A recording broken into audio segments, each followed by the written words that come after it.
Bonjour tout le monde et bienvenue dans cette nouvelle vidéo où nous allons étudier une fonction rationnelle que vous voyez à l'écran là, et nous allons calculer les dérivées, étudier le signe de la dérivée, le tableau de variation, bref, passer par l'ensemble des étapes nécessaires afin d'établir la courbe de la fonction. Donc nous allons passer par l'ensemble des étapes d'étude de fonction. Je vous renvoie vers la vidéo qui expose les étapes pour étudier une fonction. On va également parler de tangente à la courbe de la fonction et comment est-ce qu'on retrouve des tangentes parallèles à des droites. Et enfin, voilà, nous allons également parler de tableau de variation et bien sûr de dérivée de fonction. Je lis donc l'exercice. Soit la fonction f définie sur grand R moins la valeur moins 1 par f de x égale à x au carré moins 3x plus 1 sur x plus 1. Question 1. Calculer les limites en moins 1 et en plus l'infini et moins l'infini. Donc la fonction, donc je vais la rappeler ici, c'est f de x égale à alors, x au carré moins 3x plus 1 divisé par x plus 1. Et son domaine de définition, d de f, est égal à grand R moins la valeur 1, c'est encore égal à exactement moins l'infini à moins 1 union moins 1 jusqu'à plus infini. C'est-à-dire que la valeur moins 1 n'appartient pas au domaine de définition. Donc la question numéro 1 nous demande de calculer les limites aux bornes du domaine de définition. Donc limite de f sur t de f, c'est-à-dire aux bornes de l'ensemble de définition. On va commencer par les limites en moins l'infini et en plus infini.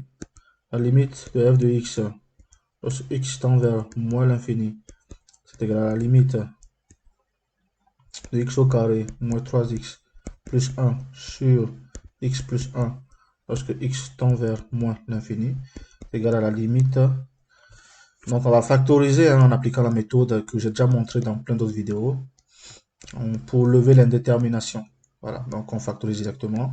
On fait la même chose au dénominateur lorsque x tend vers moins l'infini. Ce qui fera que quoi? Que 3 sur x va tendre vers 0, 1 sur x au carré tendra vers 0, et 1 sur x va tendre vers 0 également.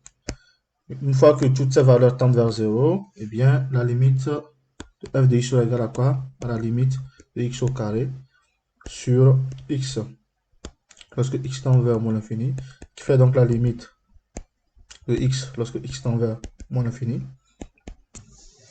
qui est exactement égal à quoi? Moins l'infini.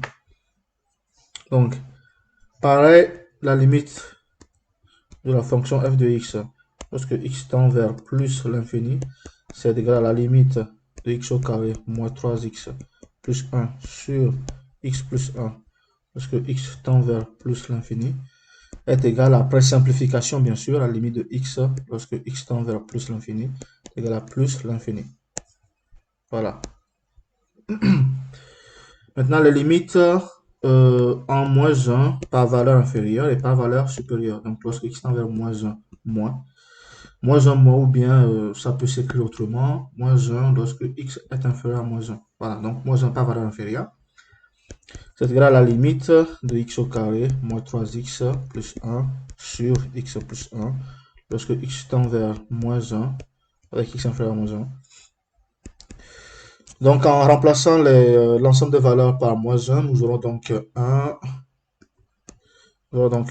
plus 3 plus 1 sur 0 moins lorsque x tend vers moins 1, x inférieur à moins 1. Et cette limite, c'est égal à quoi? À la limite de 5 sur 0 moins lorsque x tend vers moins 1, x inférieur à moins 1, qui fait donc moins l'infini. Et la dernière limite, bien évidemment, c'est la limite de f de x lorsque x tend vers moins 1, x supérieur à moins 1, donc moins 1 par valeur supérieure. Ça fait la limite également de 5, même cette fois-ci sur 0 plus, lorsque x tend vers moins 1, x supérieur à moins 1, qui fait donc plus l'infini. Voilà. Ainsi, donc, nous finissons la première question. La deuxième question, calculer la fonction dérivée de f. Donc, question 2, dérivée de f. Je rappelle f de x. je vais le rappeler ici. G de x, c'est x au carré moins 3x plus 1 sur x plus 1. C'est de la forme u sur v. Et donc, nous savons que quoi?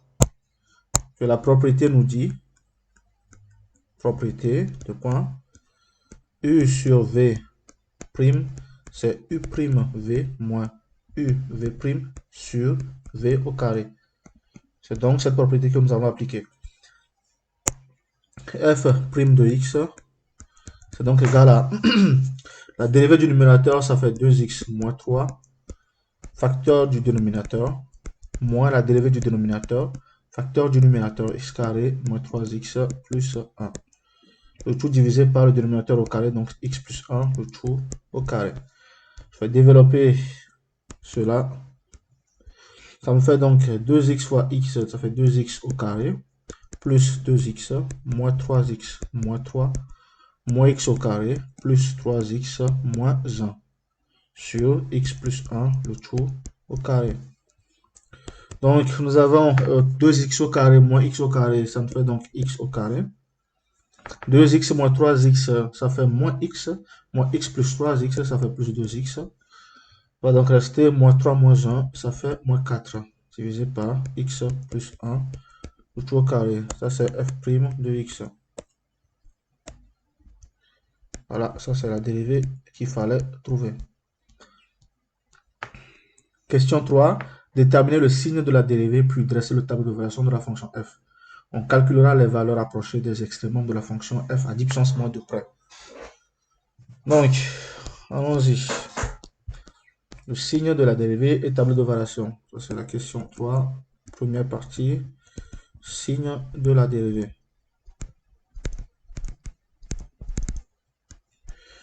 Je rappelle que la dérivée f' de x, c'est x au carré plus 2x moins 4 divisé par x plus 1, le tout au carré. X plus 1, le tout au carré, est un carré, donc c'est positif, quel que soit x appartenant à d de f. Donc au domaine de définition de f. C'est-à-dire que le signe de la dérivée f' de x dépend exclusivement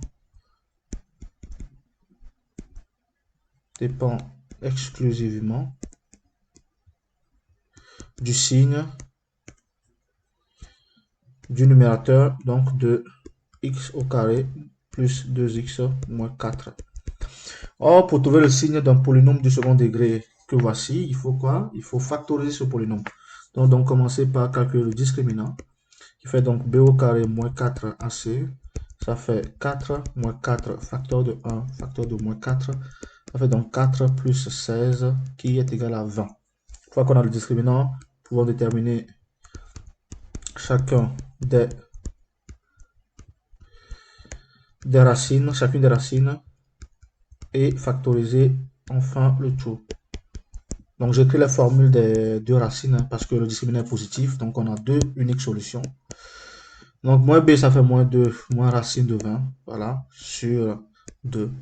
x2 ça fait moins 2 plus racine de 20 divisé par 2. Donc ici, bon, l'on peut encore le simplifier, hein. x1 ça fait moins 2 racine de 5 sur 2. Et x2 ça fait moins 2 plus 2 racine de 5 sur 2. Et donc au final nous obtenons x1 qui est la première solution, qui est moins 1 moins racine de 5, tout simplement parce que j'ai simplifié par 2. x2 la deuxième racine qui fait moins 1 plus racine de 5. Bien sûr, on peut très bien calculer leur valeur décimale, mais ce n'est pas la peine pour l'instant. C'est-à-dire que quoi? Que x au carré plus 2x moins 4, c'est égal à x plus 1 moins racine de 5, facteur de x plus 1 plus racine de 5. Voilà. Ça, c'est la forme factorisée. Et avec ça, nous pouvons dresser le tableau de signe de la dérivée. Voilà, c'est ce que je vais faire là. C'est le tableau de signe de la dérivée. Donc, j'ai x Ouais, il faut que j'avance un petit peu. Voilà, chez x, chez moins l'infini jusqu'à... alors, il faudrait connaître exactement les valeurs les valeurs réelles des deux solutions. Et donc, on va les calculer. Donc, la première racine, nous obtenons moins 3,24 à peu près, approximativement. Et pour la seconde racine, eh bien, le calcul va me donner moins 1, non pas moins, moins 1 plus racine de 5 qui me fait 1,24 approximativement. Voilà. Donc, comme l'énoncé le précise, les calculs seront donnés à 10 puissance moins 2. Ah oui, donc ce sont des valeurs approchées. Donc, on va les arrondir pour faciliter la tâche. Quoique au lieu de les arrondir, on peut juste les découper. Hein. On peut juste les couper.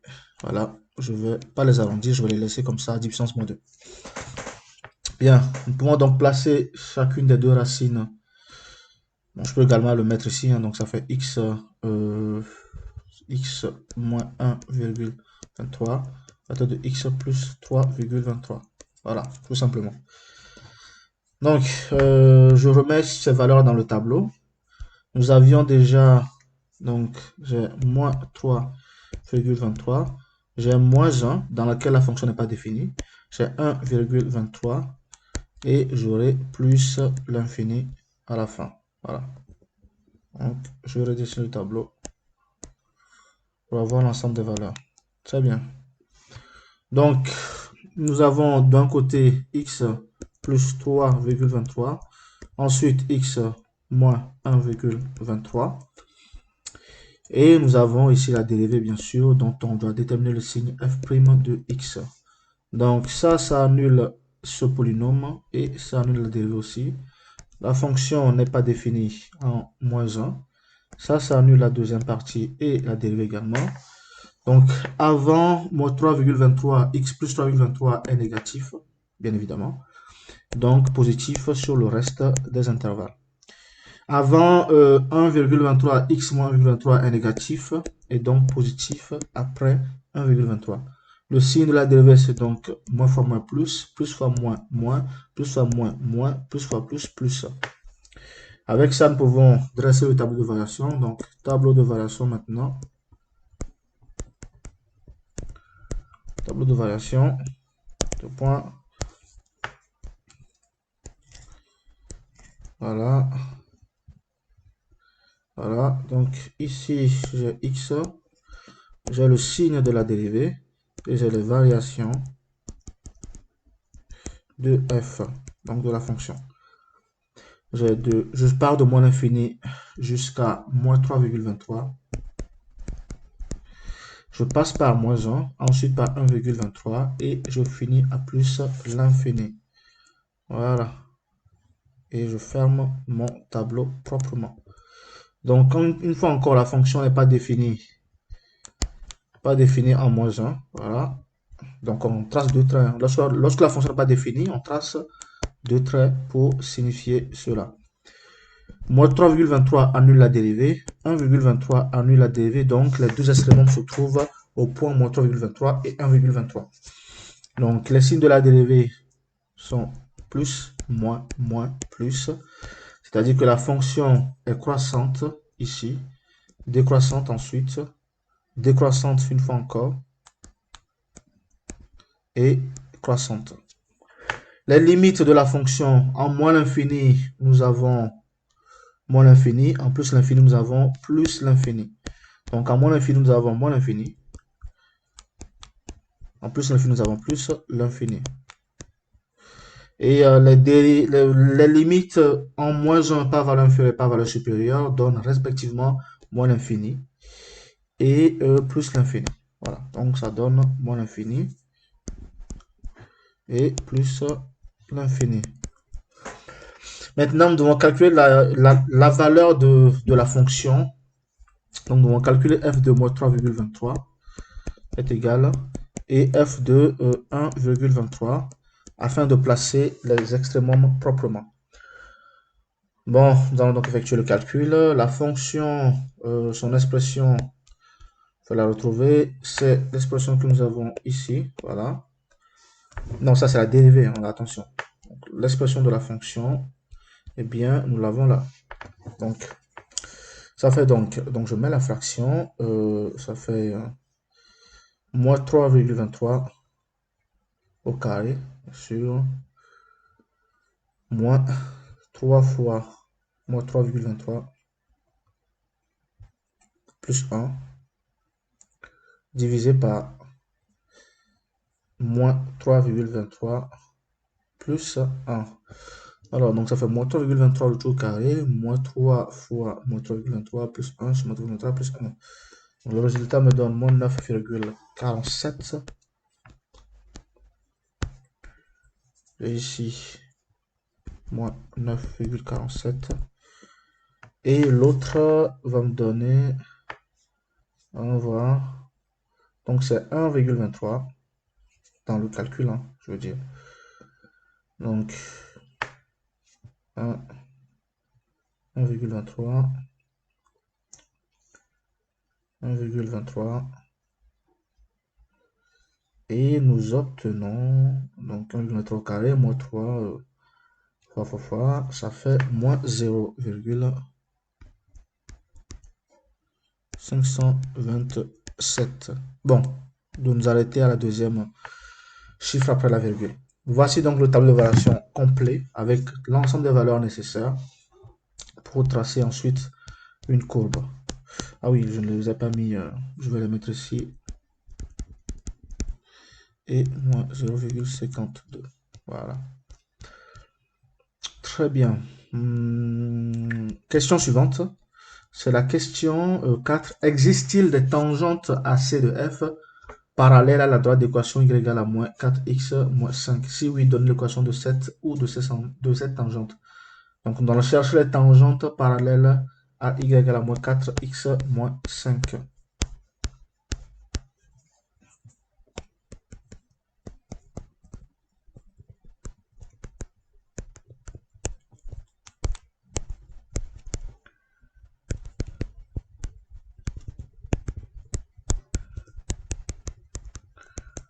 Voilà. Je disais que, bon, déjà, alors 52, on peut quand même arrondir à 53, hein, donc voilà. Je pense qu'on peut garder 53 ici. Oui, je disais, s'il existe en fait des tangentes AC de F qui sont parallèles à la droite d'équation y égale à moins 4x moins 5, c'est que la dérivée de la courbe, non, de la fonction de la courbe, eh bien, c'est égal à moins 4. Moins 4 étant le coefficient directeur de la droite, et donc en quelque sorte la dérivée de la tangente, la dérivée de la fonction qui est également le coefficient directeur de la tangente en question. Ceci donc dit, nous allons résoudre l'équation f' égale à moins 4 pour déterminer s'il y a voilà, des tangentes ou pas. Pour ce faire, nous savons que f' c'est x carré moins plus 2x moins 4 sur x plus 1 tout au carré. C'est donc égal à moins 4. Cette équation redevient x au carré plus 2x moins 4 en appliquant la règle de 3 ou bien le produit en croix, tout simplement. Nous allons donc développer tout ce qui a développé afin de voir, afin de résoudre l'équation. Donc x au carré plus 2x moins 4 plus 4 facteur de x au carré plus 2x plus 1 est égal à 0. Si donc fait x carré plus 2x moins 4 plus 4x au carré plus 8x plus 4 est égal à 0. Ceci implique donc que nous avons 5x au carré. Voilà, ça et ça, ils s'en vont, ça fait 5x au carré. Plus 10x est égal à 0. Ceci veut donc dire que soit, bon, que x facteur de 5x plus 10 est égal à 0. C'est-à-dire que soit x est égal à 0, soit x est égal à moins 10 sur 5. Ce qui donc nous permet d'écrire que c'est soit x égale à 0, soit x est égal à moins 2, tout simplement.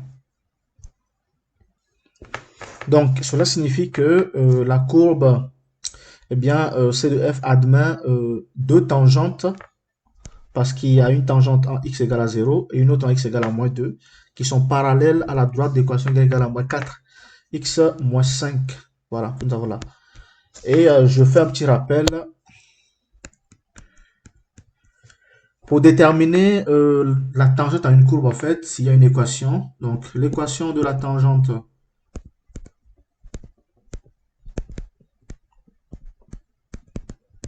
à une courbe, c'est deux points y égale à f de a plus f' de a. Donc, je vais plutôt réécrire à une courbe en un point,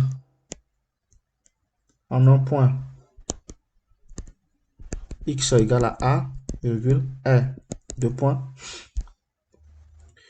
y égale à f de a. En réalité, c'est plutôt ça, f' de a, facteur de x moins a, plus f de a. Voilà, ça, c'est l'équation à ne pas oublier. Et c'est ce que nous allons utiliser. Nous connaissons déjà les deux points, donc c'est x égale à 0 et x égale à moins 2. Donc pour x égale à 0,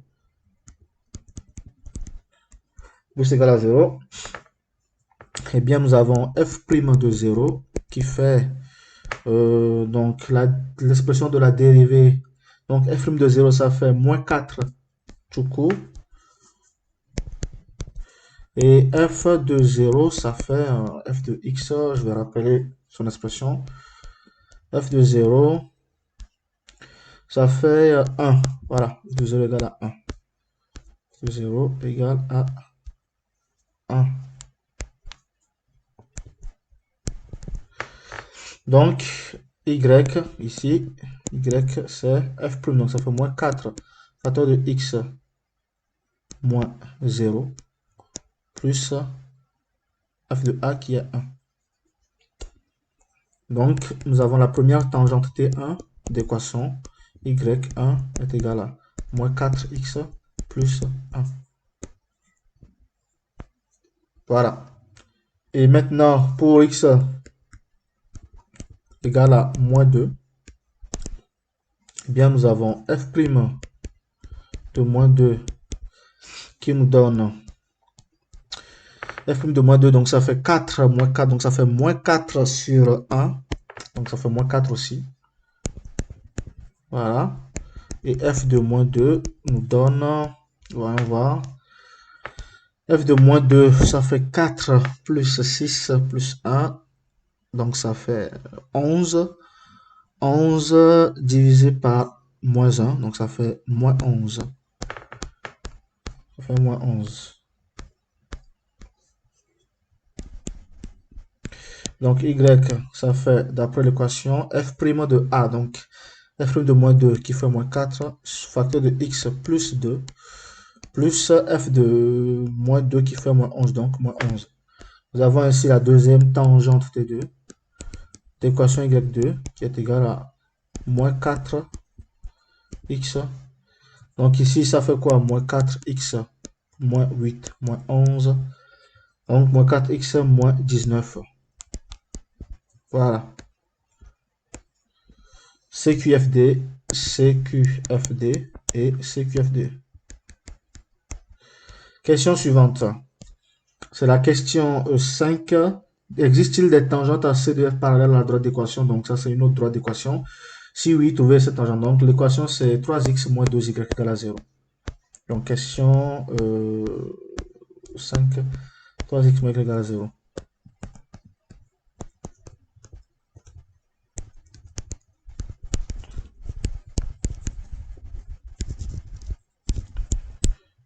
X moins y égale à 0. Voilà.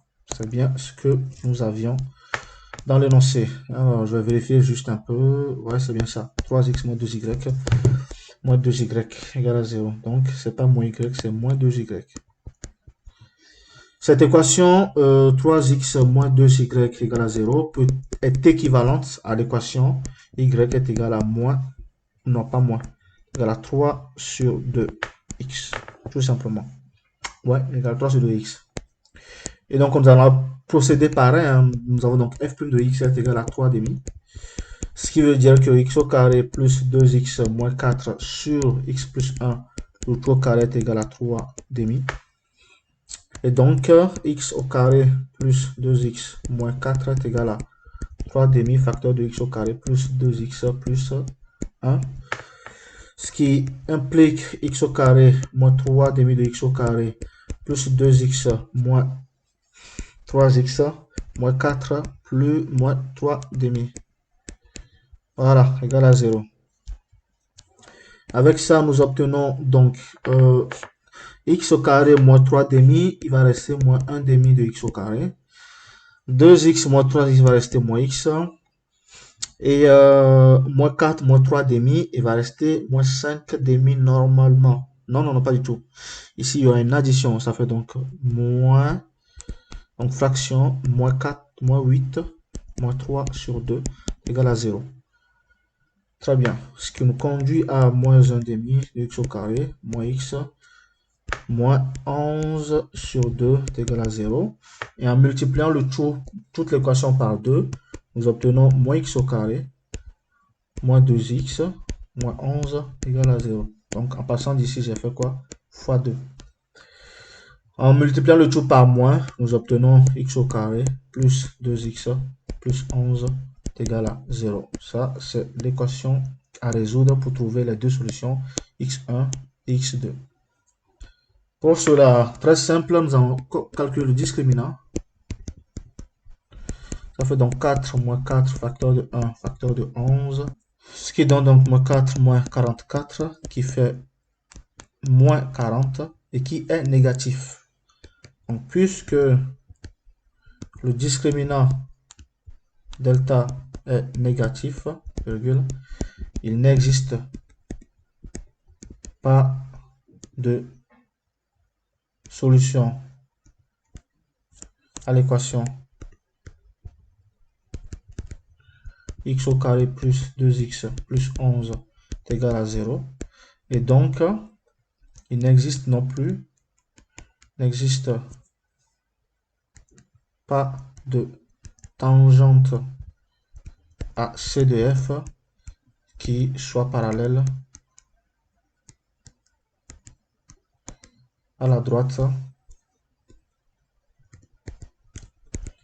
l'équation 3x moins 2y est égal à 0. Voilà. Question suivante, c'est la question 6. Tracer la courbe représentative C de la fonction f ainsi que les tangentes trouvées en question 4 et 5 sur l'annexe. Donc, cette partie-là, nous allons le faire sur le logiciel GeoGebra. Et l'on dit ici que l'on pourra s'aider d'un tableau de valeurs. Oui, mais bon, nous allons tracer ça sur GeoGebra, donc ça sera beaucoup plus simple. Je fais quand même remarquer que ici, lorsque nous avions calculé la limite en moins 1, nous avions trouvé moins l'infini plus l'infini, c'est-à-dire que la courbe C de f admet la droite d'équation x égale à moins 1 comme asymptote verticale. Voilà, donc il y a une asymptote verticale et deux asymptotes qui sont parallèles à la droite. Voilà, donc il y a deux asymptotes que nous avons ici, une verticale et les asymptotes T1 et T2. Voilà, T1 et T2. Bien, nous allons donc passer sur GeoGebra pour tracer la courbe en question. Voici donc le tracé de la courbe. Donc en rouge, donc, nous avons la courbe de f de x. Voilà, donc voici la fonction.